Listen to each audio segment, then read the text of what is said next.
Good evening, ladies and gentlemen. Welcome to Lifestyle with Dr. Movi. I'm Dr. Movi, and today we are honored once again with our lovely friend Jimmy. Hello from Canada. Hello, how are you doing, sir? Very good, thanks. How are you doing down there? Great, great. And it's such a nice thing to hear from familiar voices once a while, right? Uh-huh. So tell me a little bit how life is, in Canada now. It's pretty good here. People are seem to be more reasonable than in a lot of places. Most people are pretty compliant with the vaccination rules. We haven't really been hit on the West Coast here as hard as some places. So I think we got on it pretty early, and everything was kind of left up to people to do the right thing. So there were very few mandates and whatnot. So I think we fared fairly well, and now our numbers are dropping drastically, and we're sort of getting back to normal. We can go to restaurants, we can go to clubs, we can go to concerts and theater shows or whatever. So we're almost back to normal. There's sporting events, kids are back to school. So it's more or less getting back to normal now. Okay, and I just want for audience to tell about that you have a special topic always to discuss, and that's about psychedelic drugs, right? Yeah, well, I released a book called Confessions of an Ethical Drug Dealer by Jimi Fritz, available in fine bookstores everywhere. Yeah, and great book. It's been selling quite well and getting good reviews, so I'm really happy about that. And also tell me a little bit about about those. I know last time we talked about that, but you indicated you'll be working on another book, so tell me a little bit about that. Yeah, I'm preparing to start writing another book. It'll be a novel this time. And it's also, I think all great literature is about the writer. It's all kind of autobiographical. Where else can you get ideas from but yourself, right? So I've been prepping myself up for the last few months reading 19th century literature. So it's going to be a fairly modern, formalized, ironic style. And it's going to be about the writing, basically. It's about what goes on inside this character's head. And he's in a mental asylum, and he's plotting his own suicide. Wow. So the whole book is basically a suicide note. It's a suicide note. And he's exposing the foibles of modern living and civilization and technology and all the things that are wrong with the world, and basically making a case for suicide. Wow. It's gonna be a comedy. So it's be comedy slash some criticism, Yeah, well, basically, I wanted a format where I could just rant about things, because I do like to rant on occasion, and sometimes have a lot to say about different issues, and it's very difficult to do that in normal life, because I don't know if you've noticed that the art of conversation has slightly died. It's very difficult to have really civil, full discussions anymore. So when you're discussing an idea, you never really get to develop it and search it out and explore it and exchange ideas and all this. Everybody's just like talking over each other and trying to top your last story. So I think with the art of conversation is one of the things that is dying. And that's also something I'll comment on this book, because it's called The End of Everything. Okay. That means the end of civil discourse, the end of critical thinking, the end of the arts, the end of artistic expression. I don't think people know what art is anymore. They think it's entertainment. They think it's a superhero movie is art these days, and I don't agree with that. I think art does have a purpose and a set of criteria by which it can be judged. And I think we've lost that. So I think we're losing a lot of valuable things in culture. It's getting dumbed down. It's getting stripped out, and it's not a trend that pleases me too much. Nah, I hear you, and I see that too. That you can see. I mean, yeah, I think probably it's like anything and everything is going through major changes, but the major changes are more like earthquake type changes, where the earth is rumbling and everything, but things are just falling apart, but not really in any order. And Yeah, that's there's the underlying problem seems to me, if you look at all these problems, it just comes down to the inability for people to be able to communicate ideas, and the inability of people to be able to apply critical thinking to mm, their ideas. mhm, And those two things combined, I see that at the heart of every single problem.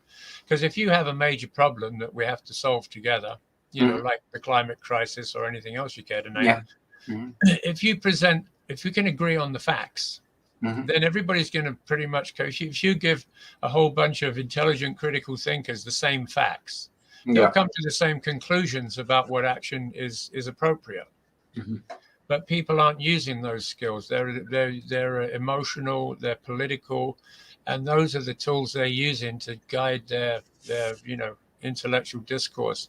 And it's disastrous. We can't get anything done, can't agree on anything, and can't agree on facts. mhm. That's a major problem, which I think is the underlying cause of all our public disharmony right now. Do you think people can't have conversation because A, they don't have much tolerance left, or B, also, in addition, they don't have the attention span, kind of their attention is hardly now like TikTok, 1 minute max. Yeah, And that's a major issue, of course. I mean, we're training children now from 5 years old to just think in terms of these flashes of information. yeah. Picture of a cat, the picture of your breakfast, the picture of this girl, the picture of this. And it's just these little snippets, and people flash through their Facebook and they read a headline and they form opinion based on that headline. They very, very rarely even read an article. I mean, who reads these 16-page article in the Economist? Mm, Which is they're excellent information, but people aren't educated to read that anymore. People aren't reading at all, and if they do read, they're reading romance novels and storybooks and all kinds of pulp fiction, which is just time wasting. mm. So they're not really gaining anything from that. Or they are into video games now. Yeah, or video games. I mean, how mind numbing is that to sit around and play video games for 8 hours a day? I mean, what's the point? You're just rotting your brain. Mhm, It's a whole world out there. I mean, it's an incredible planet. It's an incredible world. There's lots of interesting things going on.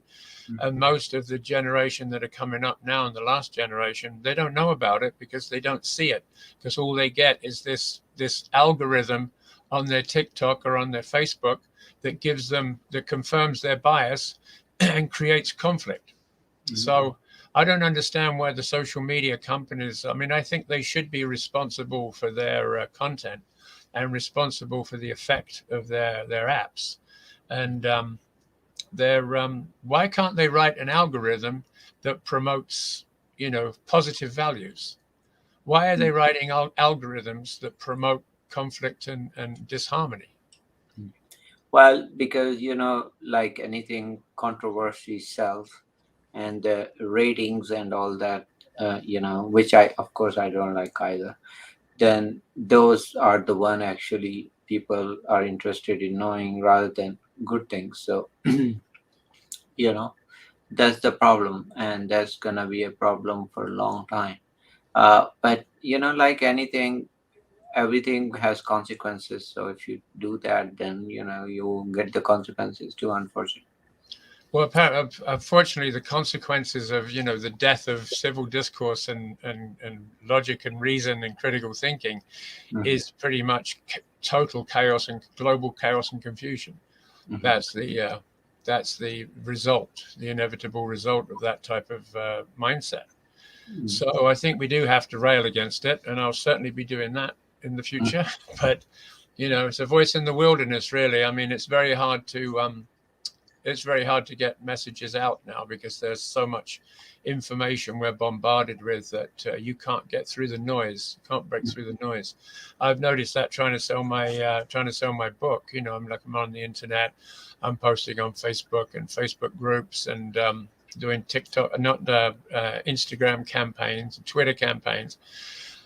And it's not really making that much difference because there's so much out there that you can't break through all the noise. It's just this void, this vacuum of noise and information. And the signal to noise ratio is so high that you can't actually get any message across unless it's, one sentence or a headline, that's about all you can get through. You can't really get any real information across anymore. Yeah. It's a terrible state of affairs. And that's true. And to get information, you really have to just play down away from the literature, away from logical thinking or any anything that makes sense. You have to just come up with just goofy type things. So yeah, people it's a find dumbing that. down of culture. We're dumbing everything down to the most base level, and then we're somehow satisfied with that. But there's a lot richer world out there to discover, and people just don't know about it because they don't hear about it, because they don't read the great literature of the world. They don't listen to the great music of the world. They get pop music and pulp fiction, and that's what they think is art and writing now. And they're not aware of anything else. And I see that you were a musician too, and do you still write? Yeah, I still play music pretty much every day. I write songs. I have 5 albums on my website at jimifritz.ca. That's jimifritz.ca. Okay. I have my books there. I have some movies. I made movies for a time. I've got 5 albums there you can download. And in the last few years, I've made 24 music videos of my original songs. So they can also be seen at jimifritz.ca. Okay, I'm going to put it out right now. Fritz, Fritz.ca. So we'll go to that, and jimmyfritz.ca will get you, so people can check it out right now. That's right. And then that will help. So also tell me, do you right now, are you writing more songs or making videos? I'm not making any videos right now. Probably won't make any more videos until I have enough songs. But I don't know. I mean, I've made 24 original videos, and even most of my friends haven't seen them all. So I don't know if there's any point in making more, because I mean, they're fun to do, and they're fun to do for me, and I'm I have a good time doing it. Okay. But really, just putting more and more content out there doesn't seem to be. I mean, people haven't seen the content that I have put out there, right? So this is your website, right, Jimmy? Yeah. So then I see that you have displayed quite a bit, writing music, and then this is your music, right? So these are your album original songs. That's right. When I come home, it doesn't matter, bird has flown. So yeah, that is very, very nice. I didn't know that. I would listen. I mean, I write songs too. Yeah. I have written 3 songs, and we did 3 music videos. We got somewhere, we got good response. But I had to come up with, I write it because I love it. So yeah, and that's why I do music too. I don't perform anymore. I was a performing musician for a number of years, but it's the type of music that I play is kind of acoustic, jazzy ballads, basically.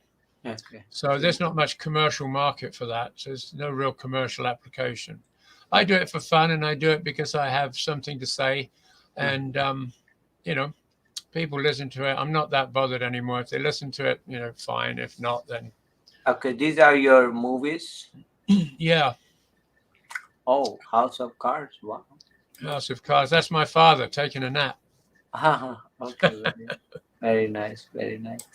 And then beside that, you had that was back in 1995. Then Art of Virginia, Small Fry. Yeah, that's my wife. She's an artist, and that was a short piece I did on her art. And the other one is Theatre Behind Bars. That was the documentary I made in a federal prison. It's a 1 hour television documentary, and it was made at William Head Prison, and we went there on and off for about 8 months and interviewed the prisoners in doing an autonomous theatre company. So they put together the show, they form a society, they hire the director, they cast the show, they rehearse the show, and then they perform it for the public. And the public comes in, through into the prison to see the show. So it's kind of an interesting, endeavor. Mm-hmm. And it's really good for these guys because a lot of them find themselves through this program. Mm-hmm. These are all my podcasts flashing around now. I've been doing a podcast tour of the world. Mm-hmm. Okay, I will also share with you after this, so then please do. And you can put it out there. So what is then next after this book? So when do you think this book will be out? Oh, I don't know. I'm going to take my time doing this one. Yeah, the last one took me about 8 months to write and about 3 months to edit and publish. This next one I don't have a timeline really, because I'm going to it's probably going to be the last book I write, and I want it to be a piece of literature. I want it to be something that I really can get behind. And what anybody else thinks of it, I don't really care. I'm doing this one for myself. I'm writing it to satisfy myself. And if I can do that, then I won't have to write any more books. Well, that's what satisfies you, because that's going to define Jimi Fritz. Yeah. So I did write another book called Rave Culture, an Insider's Overview. Uh-huh. That was a book I wrote about rave culture. I was involved with the rave scene for many years. Mm-hmm. And then the last one was a memoir. I call it Psychedelic, Travelogue and Memoir. It's a 50-year journey through my traveling through the world and many different countries and experiences, but also my journey through the psychedelic experience, because I've been using psychedelics for 50 years. Yeah. And I've got nothing but good things to say about them. So that was the overarching theme of the book, was responsible and respectful psychedelic drug use and the benefits thereof. And the second to last chapter of the book is about all the stuff that's going on with psychedelic therapy these days, which is, too numerous to list, really. I mean, you'd need a whole book just to list all the different studies that are going on right now. I just can't keep up with it. There's a lot going on, and we're on the brink of a psychedelic psychotherapy revolution, which is taking place right now. So how does it feel that, you predicted this 50 years ago? Oh, I don't think I predicted it. I mean, like you experimented. Yeah, I mean, I was just interested in exploration, I guess, geographically and psychologically. So the two sort of went together.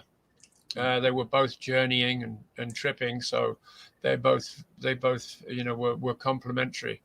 And like I say, I mean, I've never really had any issue with psychedelics. And I make a big distinction between psychedelics and addictive drugs. So, and that's something else I wanted to put over in this book, is that there's a whole world of people out there who do psychedelics safely and responsibly, and it improves the quality of their life, and they never have a problem. Mm-hmm. And then you've got, the opiates and the coke and the crack and the crystal and the speed and all these other nasty drugs, which cause all kinds of problems. Mm-hmm. So we have to separate these two things out, and we have to have two very distinct categories. And a lot of people don't realize that. A lot of people just think all drugs are addictive and bad and problematic and, lead to wreck and ruin. And that's far from the truth. It's not been my experience, and it's not been the experience of almost everybody I've ever known.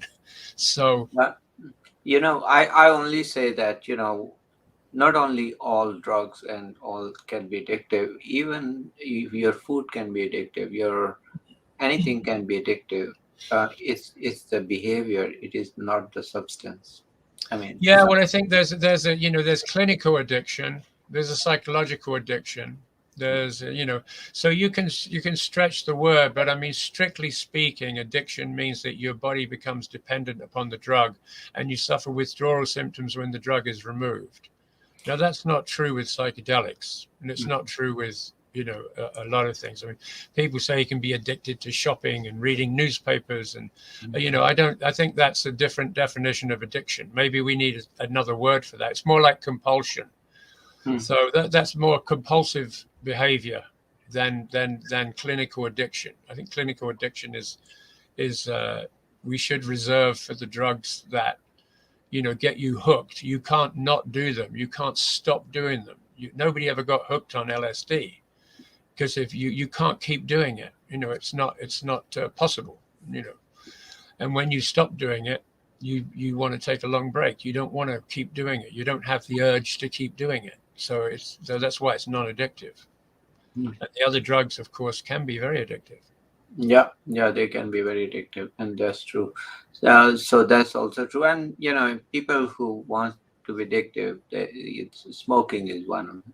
Yeah, it's a big one. Yeah, Yeah, that's legal. Totally legal. Kills 4 million people a year, and we're cool with it, right? Yeah, and then all the cigarette industry got away with. I mean, they got some, but look at everlasting damage they did, and look at now vaping. Yeah, well, we don't even know what that does. Yeah. But the cigarette companies got caught, and they got fined, and they got taken to court, and they lost their cases, and they did know it was addictive, and they kept selling it anyway. And guess what? It's still legal. And there's still not one country in the world that's banned cigarettes. No, they don't. And then LSD is illegal. And they put vaping on top of that. And now they came up with this hookah. So they are using that. And I mean, I think some things get more notorious easily than actually, and other things get under radar without. You miss the big elephant in the room. That's about it. And alcohol. Yeah, biggest of all. I mean, I'm not for banning any drugs. I think we should learn how to use them safely and responsibly. And I do believe that any drug can be used safely and responsibly, because I've used them all safely and responsibly. So I don't agree with prohibition on any level, but it is, kind of inconsistent to make alcohol and cigarettes legal when they have more casualties than all the illegal drugs combined. That is true. And this is sad and I like that, everybody should be responsible for their actions. You cannot be their parents all the time or policing them every time. I mean, that doesn't work. No, it doesn't work, and it's never worked, and it still doesn't. But we still continue with the same policies that don't work. Yeah, that's sad. So also, I would like to ask you, where do you think the COVID will go next?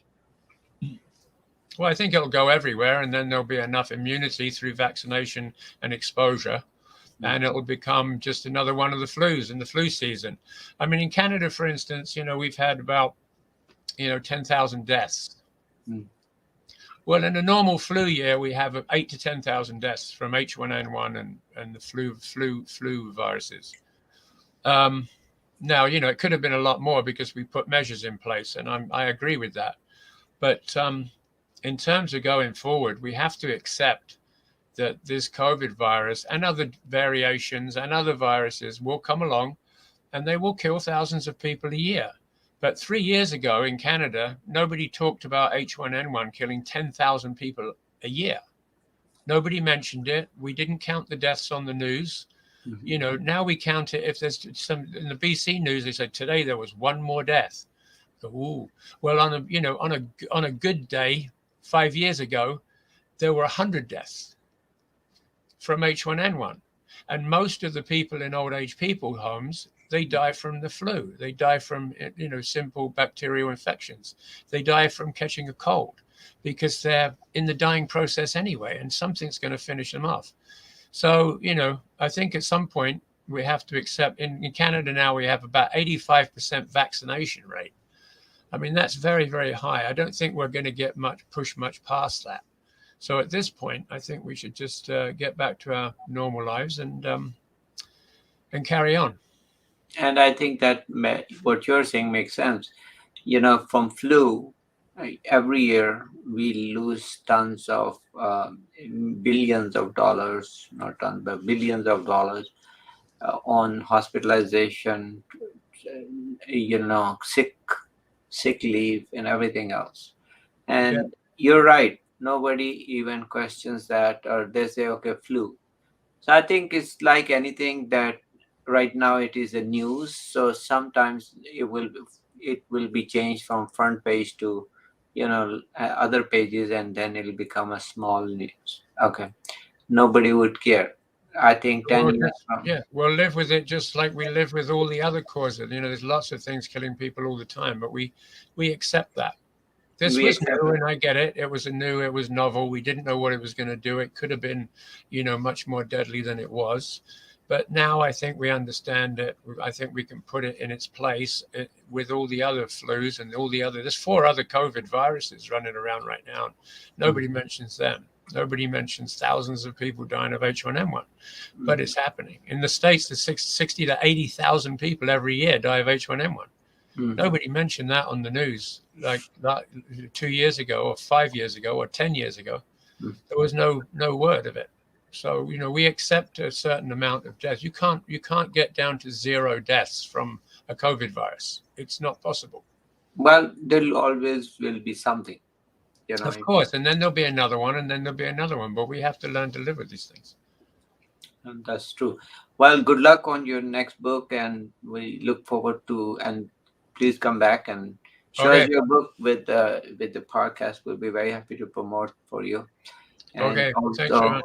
okay, but thank you for coming, and take care, and good night. Thank you. Okay. Bye-bye. See you later. Bye. Ciao. Peace. Bye.